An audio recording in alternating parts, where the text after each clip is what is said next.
Waan garaagaraa akka namni socho'uu hin dandeenyetti waan irratti dhiibbaan adeemsifamaa jirudha. Bilisummaan eessa jira kan jedhuu fi rasaasa afaan qawwee eeboo akka ba'u keessa jira jechuudha. Rasaasni afaan qawwee eeboo keessaa ba'u bilisummaa Oromoo fi Oromiyaa waan lallabduu fi namni hundinuu kana cina dhaabbatee gumaacha barbaachisu gochuudha qaba. Kana biraatti immoo wantaan uummata Oromootti dhaabu hidhachuu qaba, qindaa'uu qaba, gurmaa'uu qaba. Uummatni immoo bareeda milishaan irra jalaa diigamaa jirti. Milishaan harka laachaa jirti. Ofii dhuftee guyyaa guyyaatti naannoo 15-20 akkas wal mari'attee dhuftee harka laachaa jirti. Isuma farree nama 17 dhufee harka itti laatee jechuudha. Sagaleeleen walitti ol jalasan dhageessifni kunniin konyaalee loltoonni mootummaa kuneeffataa Empire Itoophiyaadha. Danuun torbee kana itti fe'amaa takkaa guuramaa jiran keessaa irraaf gara konyaa Shawaa Lixaa, Hona Cobii, Konyaa Horroo Guduruu Wallaggaa, Hona Amuuruu fi Konyaa Qellem Wallaggaa, Hona Yamaaloogii walitti kallattiin bilbiluun sochii loltoonni mootummaa kuneeffataa Empire Itoophiyaa itti jiranii fi haala waliigalaa Oromoonni konyaalee lixa Oromiyaa sadeen kana keessa jiran mudataa jiran irratti odeessa guutuu Oromoota sadeen irraa arganne keessaa dubbii bicuu seensaaf fudhanne san dhageessifneedha. Dabalataanis Oromoonni sadeen kun dhimma akeekaa fi galma qabsoo bilisummaa Oromoo kamaa isaa irrattis dubbii dubbatan qabu. Akka waliigalaatti dhimma sochii loltoota mootummaa kuneeffataa Empire Itoophiyaa fi akeekaaf galma qabsoo bilisummaa Oromoo irratti yaadni Oromoota sadeen kanarraa arganne sagantaa kana keessatti kan isiniif dhiyaatu ta'a. Dursa sochii waraanni mootummaa kuneeffataa Empire Itoophiyaadha. Guyyoottan muraasa dura onoota lixa shaggar garaagaraa keessa qubsiifaman itti jiranii fi haala waliigalaa Oromoonni lixa shaggar mudataa jiran irratti yaadaaf odeessa guutuu Oromticha lixa shaggar Hona Cobii irraa arganneen aanfannee kaawwanittis toorumaan itti tarkaanfanna. Ammas anaa dhufu jedhee dhiyaadha.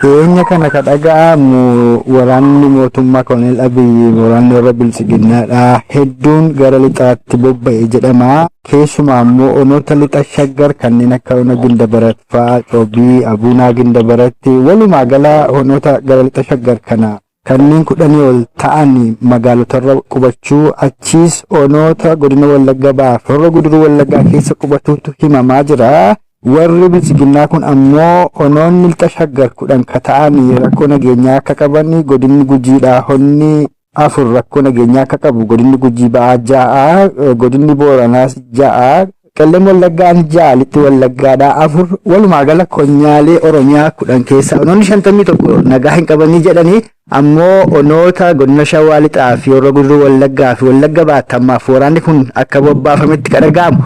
Maal godhaa jiru laata waraanni gara lixa shaggaritti bobba'an kun?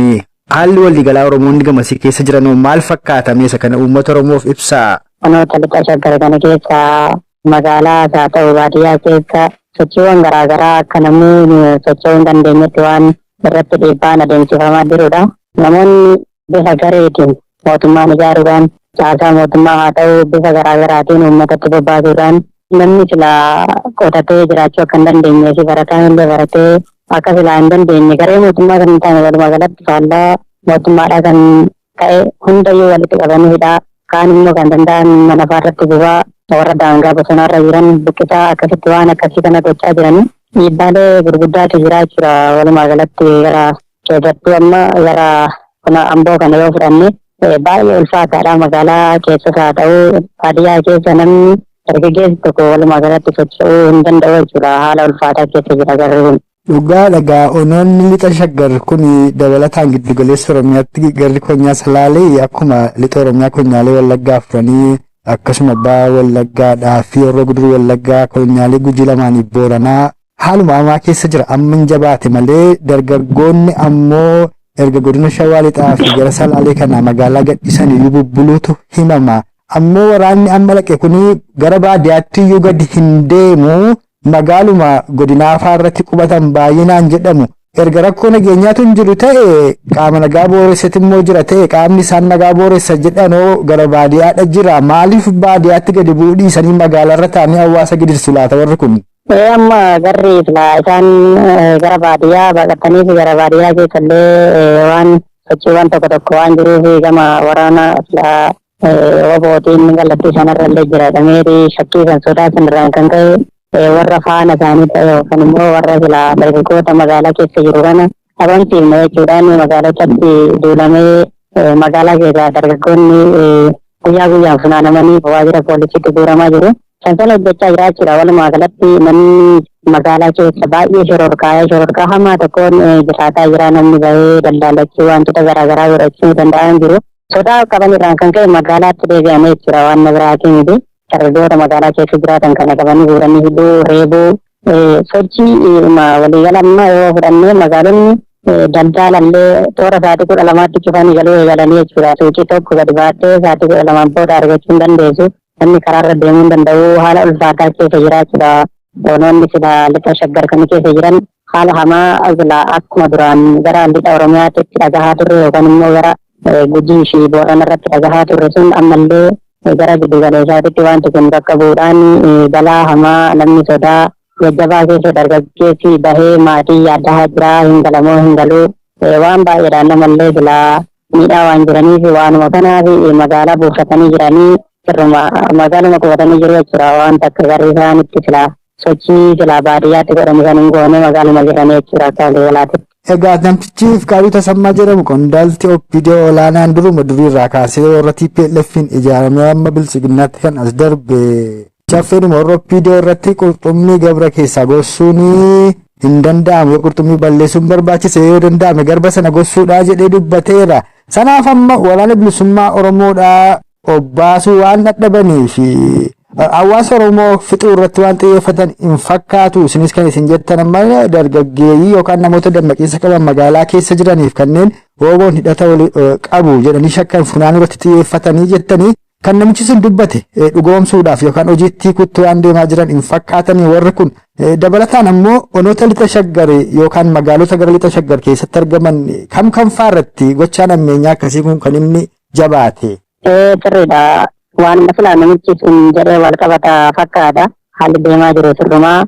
Onoonni akka waliigalaatti waan kun itti jabaate onoota gara bosona nyabaritti hojjetan cobii kan akka ona asiinillee karaa hundumaanuu ona amboollee karaa ilfataa akkasitti naanna'anii gara gindibaratti achiin karaa hundaanuu kallattiilee onoota torbatu labaritti gad hojjeta. Onoonni kun torbanii guutummaan isaanii sochii namni keessatti dargaggeessi keessaa baqatee haga godaanutti jiraachuudha. Amma dargaggeessaatii magaalaa keessatti hin argitu jechuudha. Warra gareen mootummaarraan kanaaf dargaggeessi takkitti magaalaa akkasii san keessaa yookaan immoo aanota akkasii kana keessa godaananii magaalaa biraatti baqachaa jiru jechuudha. Jiraachuu dadhabuurraan kan ka'e. Kanaaf onoota labaritti gad hojjetan torban sun guutuun isaanii sochiirran jiranii kallattii asiin karaa Mogor irraanillee gandoonni gara Mogoritti gadi hojjetan hedduun isaanii sochiin keessatti godhamaan jiru. Namni bahee dargaggeessi akkuma argametti goodaatti ajjeefamaa nama fuudhanii baasaniiti gara biraarraa fidanii achi gara Mogor kanafaatti torbanoota lamaan darbe keessa namoonni 3 tokko dirreeratti dargaggeessi 2 bakka tokkotti immoo tokko immoo bakka biraatitti ajjeefamee akka reeffisaa argamee odeessa kanallee nan qaba. Maqaa isaanii hin arganne saniif wantoota akkasii kanatu godhamaa jiraachuudha gara onoota shaggar jiran kana keessatti jechuudha. Egaa gabrummaadhumatu kana qaba. Koloneeffattoonni ammoo bara kolonii isaanii dheereffatuudhaaf gochaa ammeenyaa akkasii kana raawwatu. Itoophiyaan impaayera afaan qabeen ijaaramte rakkoo akkasii kana kan tures kan amma keessa jirruu fi kan gara fuulduraallee Oromoof Oromiyaa irraa hambisuuf maaltu Oromoof Oromiyaaf furmaata fiduu danda'a laata? Galmi qabsoo bilisummaa Oromoo impaayera Itoophiyaadhaa Oromoof Oromiyaa nyaachaa irra geesse kana dimokiraatessuu moo biyya Oromiyaa walaboomsuudha? Kamtu furmaata Oromoof Oromiyaaf argamsiisa kan jiru irratti yaada kennaatii dhaamsas yoo qabaattan gabaabsaa dhaammadhaa. Qayyee waan asirratti dhaamu akka waliigalaatti waan Oromoo baasu akka Oromootti Oromoon wal ijaaramedha. Oromoo yoo ijaarame waan gabrummaa amma jiru kana keessaa akka waliigalaatti bahuu danda'a waan ta'eef akka Oromootitti Oromoo ijaaruu fi Oromiyaa sila Oromoon irratti abbaa ta'e argamsiisuu santu fala waan ta'eef Oromoon akka Oromootitti of ijaaree wal ijaaree biyya isaati irratti akka abbaa ta'uun dhaama kanuma falli jiru.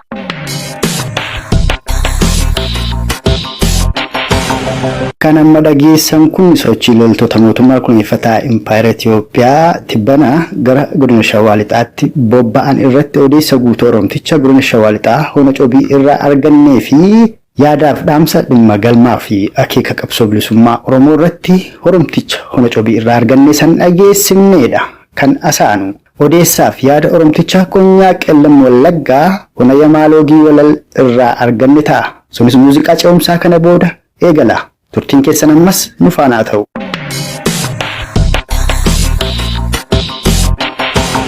Namni keenya guyyaa guyyaatti miidhamaatu jira.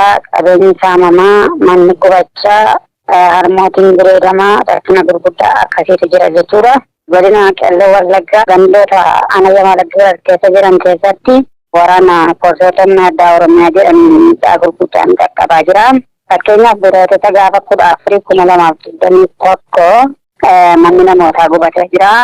Luucoo Abdiirraa kan jedhamu Hona Yamaaloogii Walal ganda Qalbii Kaankii Fakkaadaa Ittafaa aanaadhuma sana ganda Waalqoo Caabii Mokonnon kan jedhamu aanaadhuma sana Daraarii Caabii Massi Mulataa kan jedhamu ganda Laaloo Koyi Abiraam Yesuufii fi Usmaa'eel Taajuu kan jedhaman ganda Loomisa Cabal keessatti manni isaanii guutummaan guututti abiddaan gubatee jira.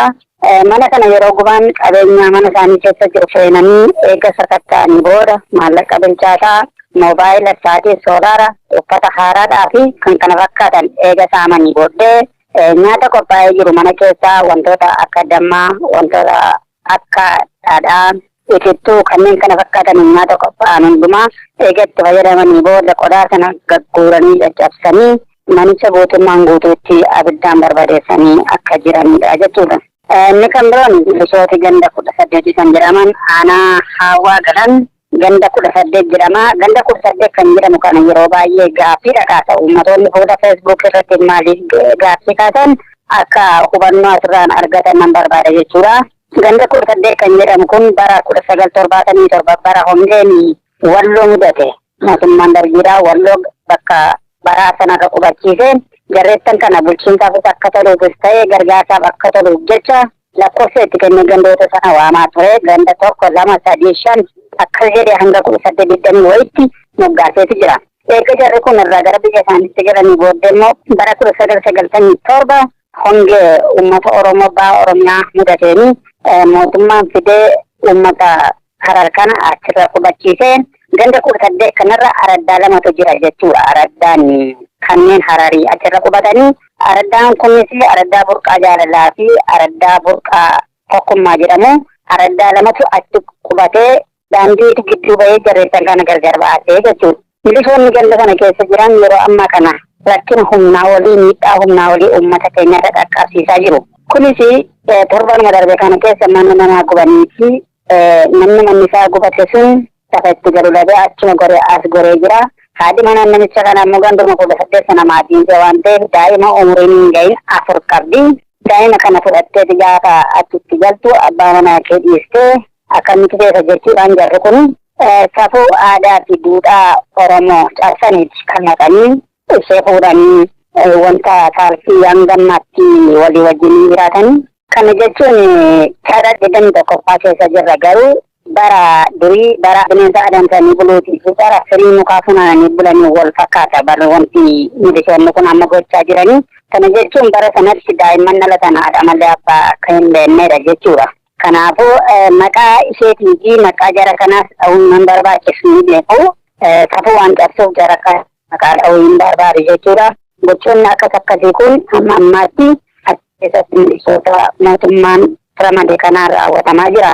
Inni kan biroon shana hin gargaartu maqaa jedhuun uummata baasii humnaa oliitiif saaxilaa jiru. Tokkoon lubbuu namootaatiin qabeenya guddaa akka kaffalan nama tokkotti qarshii 1,000 kaa'uudhaan araddaa lamaan irraa araddaa burqaa tokkummaa fi araddaa burqaa jaalalaa kan jedhamu kanarraa gara qarshii 400 sassaabanii akka jiranidha jechuudha. Inni kan biraan meeshaaleen konkolaatonni geejjibaa konkolaatonni minaan fe'an achirratti akka hin dabarreef ummata daandii sunirraa jete kan akka gandoota laaloo koyi loomita dabalii laaloo udoo jettee kanaan dura yeroo baay'ee haasa'aa turre isa kana gubboo yookaan maxxaa guddaa irraa fudhachuudhaan daldaltoota jiranirraa qarshii jaha fudhachuudhaan konkolaataa fe'umsaallee amma dabarsanii jiru.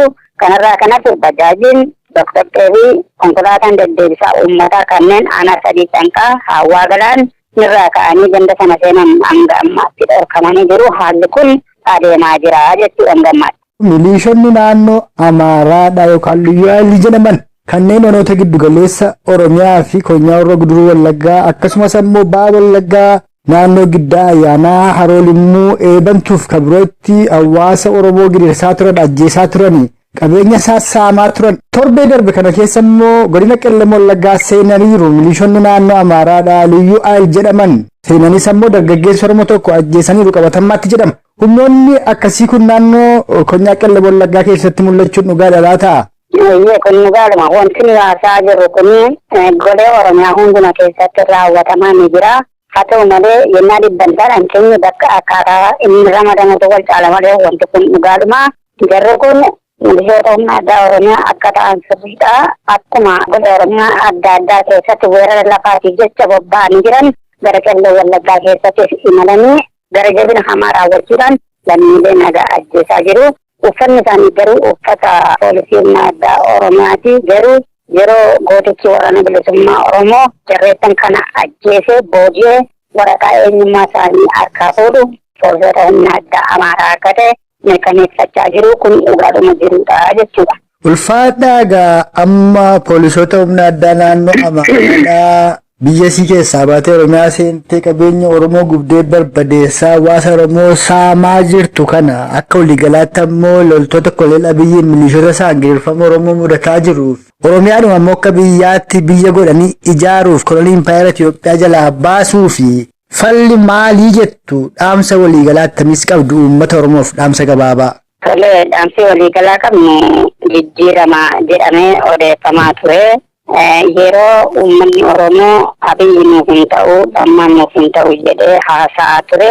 Warroonni biroo maqaa itti jijjiiranii abbichuu jedhanii Oromoon takka masaraa mootummaa lixee hin beeku gareef gootiidhaanii muummicha ministeeraa ta'uu barbaaddu kan jedhutu ka'aa ture. Inni kun walumaa gala uummata hin hubanneef hubannoo uumuun barbaada. Inni kun dogoggora guddaadha. Lammaan aangoo isaa dabarsee Abiyyiif kennuun jijjiirama bakkaati malee jijjiirama akka hin taanedha. Oromoon kan barbaadu jijjiirama namaa osoo hin taane jijjiirama sirnaati jechuudha.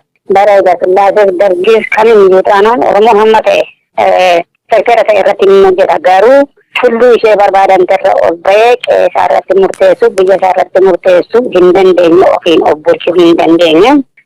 Kan beekamuu qabu afaan Oromoo dubbachuu, afaan Oromoo barreessuu fi an Oromoodha jedhanii ofii osoo hin taane ilaalcha Oromummaaf ol qabatanii yoo dhalatanii fi Oromoof yoo yaadan gaariidha jechuudha. Walumaa galatti sabni Oromoo kan hubachuu qabu Abiyyi Oromoodha jedhee yoo ilaalate inni kun dogoggora guddaadha. Namni kun maaliin yoo jenne hatsootaadha kan inni faarsu. Hatsooroo keenya ilaalle Aseeteerroos Oromoota raayyaa harkaa farma kan mure diina qaba Oromoo. Minilikis yoo ilaalle Oromoo taasise harka miila muruun kolaasee kan garboomseedha. Namichi kun gaafa dhufee gara aangootti dhufu siidaa jara kana haaressee mataa dura keeyatee itti sagadaatti jira.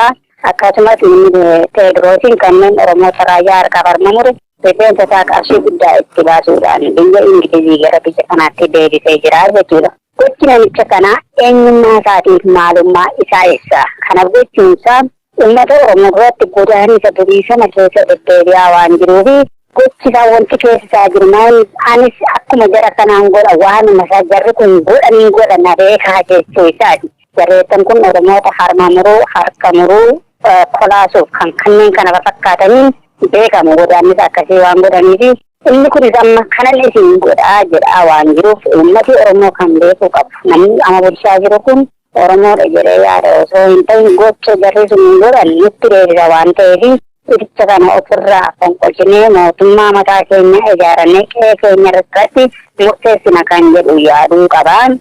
Kunimmoo akkamittiin ta'a kan jedhuu fi karaa filannootiin eeguun gonkumayyuu sobaa jechuudha. kana osoo hin taane qabsoo hidhannoo jabeessanii ooboo isaanii cina dhaabbachuudhaan kallattii hundumaatiin kallattii danda'anii qabeenya qabanii humna qabanii beekumsa qabanii sagalee qabanii wal cina dhaabbatanii ooboo isaanii jabeeffatanii akkanii hangoo kana gadhiisu gochuu qaba. Tokko bilisummaan eessa jira kan jedhuu fi rasaasa afaan qawwee ooboo harkaa bahu keessa jira jechuudha. Rasaasni afaan qawwee ooboo keessaa bahu bilisummaa Oromoo Oromiyaa waan lallabduu fi namni hundinuu kana cina dhaabbatee gumaacha barbaachisu gochuudha qaba. Gumaacha gaafa jennu gaafa Oromoo Oromiyaan bilisoomte gamoo abbaa darbii kudhanii kennuurraa har'a yeroo kana keessatti ooboo rakkina nyaataa hin qabu. Meeshaa gahaa argachuu waan barbaaduu fi rasaasa barbaachisu meeshaa ammayyaa barbaachisu bitee gumaachuu qaba. Kana biraatti immoo wanta uummata Oromootiif dhaabu hidhachuu qaba, qindaa'uu qaba, gurmaa'uu qaba. Qabeenya isaatii miidhuu saamaa waan jirtuu fi qabeenya qabu gurguratee meeshaa danda'u bitatee diina isaa dura dhaabbatee karaa darbaa qe'ee isaa eeggachuu qaba. Yoo kana ta'e furmaatee dhufan jedha malee callisee dhuma filannoo Oromootu bulchaa jira kan jedhu yoo ta'e garbummaa barabaraa jalatti waan hafuufi uummati keenya hundinuu akka jirutti hidhachuu akka danda'u dhaamsa koo dabarsuu barbaada jechuudha.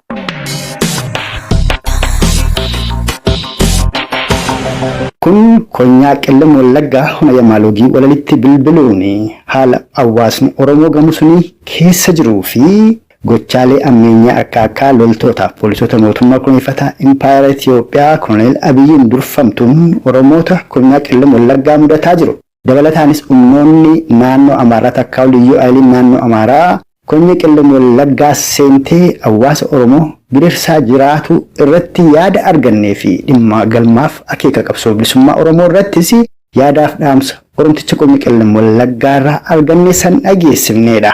Maa irratti humnoonni mootummaa naannoo Amaaraadhaa konyaa Orroo Guduruu Wallaggaa kallattii ona amuruun seenuu fi raayyaan ittisa Impaayera Itiyoophiyaa guyyoottan muraasa asaanan keessa seenan maalitti jiran irratti gara konyaa Orroo Guduruu Wallaggaa hona amuruutti bilbiluun odeessaa argannetu siniif dhiyaata.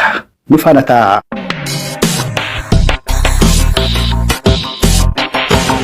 Godina Orroo Guduruu Wallaggaadhaa kallattii hona amuruun humnoonni naannoo Amaaraa gara 300 ta'an seenaniitu gara jaardagaa jaarteetti deemaa jiru. Aloo baafannaaf deemnas jedhanii dhaadatu jedhanii dabalataan guyyaa 3 kana humni waraanaa mootummaa nafxanyaa hedduun gara lixa Oromiyaatti deemuu sana keessatti immoo baay'inaan godina Shawaa Lixaa, godina Orroo Guduruu Wallaggaa fi Bahaa Wallaggaa keessa akka qubatanidha.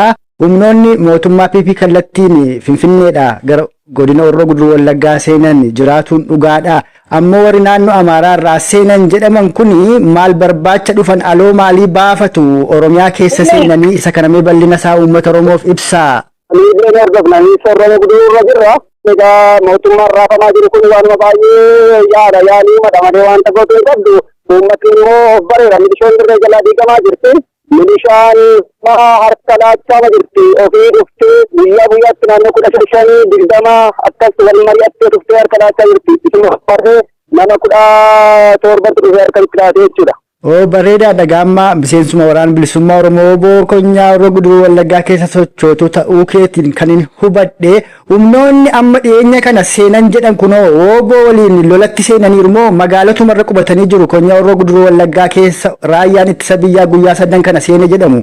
Lakki amma yoonaa gaanitti gadin baanee isheen magaalatti xiyyoorra deemtee immoo ittuma seenneetu kana milishootuma wajjin fuunee bahaa jira. Egaa rakkoon Oromoof Oromiyaan keessa jiran kuni kan bubbuleedha ammoo waraanni bilisummaa Oromoo boo lubbuusaa jijjiirraa hin qabne kennee falmaatti jira. Maal argamsiisuuf qabsa'aa jirtu galma yaadame sana ga'uufoo akka hawaasaatti sila hawaasni Oromoo maal godhuu qabaa jettu hawaasa Oromoon? Egaa kan argamsiisuuf deemnu kun beekamaadha. Egaa qaamni kana himuu qaburree ni jira. Egaa akka dhuunfaa gochan argamsiisuuf hin deemu lubbuu godhaaddeen bilisummaa kana wala'ummaa uummata Oromoo hiree murteeffannaa kanumaaf socho'aa jiran. Bareedaadha akka hawaasaatti silaa galmi qabsoo bilisummaa Oromoo kun akka saffisuuf maaltu ta'uu qabaa irratti illee osoo dhaamsa dhaammattanii dabalataan humnoonni kanaan dura bara 1977 faa keessa beelaan konyaa Horroo Guduruu Wallaggaa keessa Baha Wallaggaa keessa Lixa Wallaggaa keessa qubatan kan dhiigni isaanii Amaaraa Oromoota yeroo dheeraaf haadhaa turan ammallee itti jiru humnoonni sunoo attam jiru ka jedhu irratti illee yaada yoo qabaattan. Amma ni amma ta'e hawaasanis dammaqsinee hawaasni amma ta'e of baree kunoo milishoonni illee egaa erga of baranii egaa waraana wayyaanii ta'anii warri deeman turan amma didaa jiru egaan illee amma dandeenye hubachiifnee isaanirree hubatanii diddaa kana ittuma jiraa jechuudha uummanni. Hayyee horaa bulaagaa waraanni bilisummaa Oromoo boon lubbuu isaa jijjiirraa hin qabne Oromoof Oromiyaaf kennee falmaatti jira. Akka waliigalaatti ammoo waraanni bilisummaa Oromoo jabaatuuf keessatti shoora guddaa akka taphatuu qabu hawaasa Oromooti. Ka biyya keessaas ka biyya ambaas waraana isaa jabeeffatuuf Oromoon maal godhuu qaba attamitti yoo jabeeffatuu qabaa irratti illee yoo dhaamsa qabaattan. Egaa maal akkuma beekamu uummanni lafee dugdaa waraana adda bilisummaa Oromooti. Waraanni adda bilisummaa Oromooti immoo gaachana uummata Oromoo akka ta'e eenyullee beekee wal bukkee dhaabatee qabsoo kana finiinsee galmaan ga'uu akka qabu uummataaf hin dhaamani.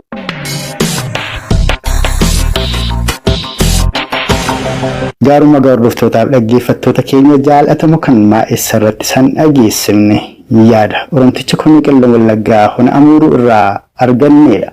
Akka waliigalaatti sagantaa keenya guyyaa har'aatiin sochii loltoonni mootummaa kunuunfataa Impaayera Itoophiyaa tibba kana konyaalee lixa Oromiyaa kanneen akka godina Shawaa Lixaa, godina Horroo Guduruu Wallaggaa fi godina Wallagga Ba'aa keessa bobbaafamanii jiran maalitti akka isaan jiran dabalataanii humnoonni mootummaa naannoo Amaaraadhaa lakkoofsaan 300 ol ta'an halkan kaleessaa konyaa Horroo Guduruu Wallaggaa kallattii Hona Amuuruun seenanii yeroo ammaatti gara Ona Jaardagaa jaarteetti socho'aa jiraatu